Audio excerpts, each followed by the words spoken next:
বলছে তু কি হবে? আশুতোষ সামন্তরায়। ও তোদের আছে আশুতোষ সামন্তরায়।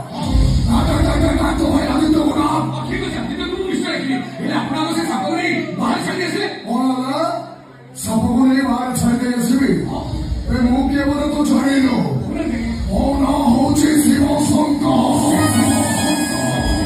দেবদেব মহাদেব করাসু তোকে শিবঙ্কর সমিতি সব প্রিয়। মোর বিশ্ববিদ্যালয় সব অতি নিচন। ডাকে তো ভাইকে। আমাকে বলে কি পাইবেনি? কাহাକୁ କଣ କହୁଛୁ ତୁ ଜାଣିପାରୁଛୁ ତ? ଏ ଅଭଦ୍ର, ତୋତେ ଭଦ୍ରରେ କଣ ଜଣା ଅଛି ନା? ପ୍ରଥମରୁ ମୁଁ ତୋତେ ଆଜ୍ଞା ଆପଣ ସମ୍ବୋଧନ କରୁଛି, ହେଲେ ମତେ ଏମିତି ବ୍ୟାଖ୍ୟା କରିବେ ମାନେ କଣ? ମୋ ଘରେ ବସିବି, ମତେ ପୁଣି